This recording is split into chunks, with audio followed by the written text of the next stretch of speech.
واپسی لیتا کیا ہے؟ اس کی سوچ لے لیتا ہے شیخ کی جو بہت اعلیٰ ہوتی ہے، اس کی فکر لے لیتا ہے جو وہ اللہ کی ذات میں گم ہوتا ہے، اور اس کے مشن کو لے لیتا ہے، اور اس طریقے سے وہ اپنے شیخ کی صحبت میں ان تمام چیزوں کو لے لیتا ہے۔ اور ان تمام اس لین دین کے بدلے میں پھر کیا چیز اس کو حاصل ہوتی ہے؟ اس کو علم معرفت حاصل ہوتا ہے، اس کو شیخ کی صحبت حاصل ہوتی ہے، اور وہ بہت ہی خاص معاملہ ہے، اور اس کو اللہ کا قرب حاصل ہو جاتا ہے۔ یہ ہے اس بیت کی حقیقت کہ یہ کون سی تجارت ہے، یہ کون سا لین دین ہے۔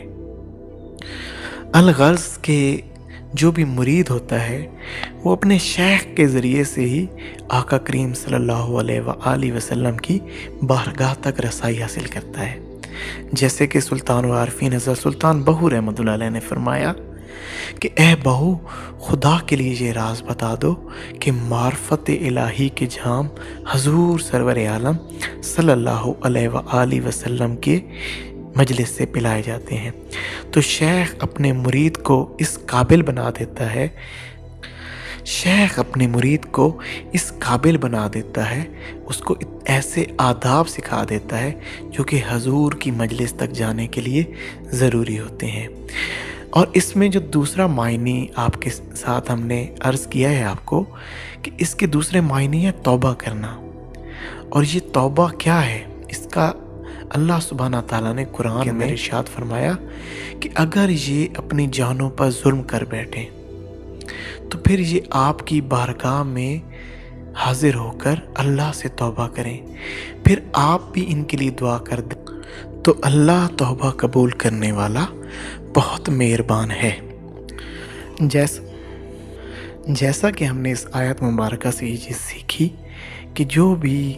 کوئی شخص اپنی جان پہ ظلم کر بیٹھے گا، اپنے معاملات کو دنیاوی معاملات میں الجھا کر اپنی جان پہ کوئی ظلم کر بیٹھے گا، تو اگر وہ حضور کی بارگاہ میں پہنچ کر وہاں پر توبہ کر لیتا ہے تو پھر اللہ تعالیٰ اس کی توبہ کو قبول کرتے ہیں اور اس کے اوپر رحمت سے رجوع بھی فرماتے ہیں۔ تو اسی طریقے سے اگر یہ دیکھا جائے، یہ جو بیت ہے، جو بیت ہم کرتے ہیں، اس میں کیا ہوتا ہے کہ آپ کسی بھی شیخ، کسی بھی اللہ کے نیک بندے کے ہاتھ پہ جا کے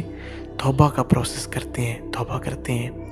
اگر آپ اس کے ہاتھ پہ توبہ کرتے ہیں تو اس نے بھی تو کسی کے ہاتھ کے اوپر توبہ کی ہوگی،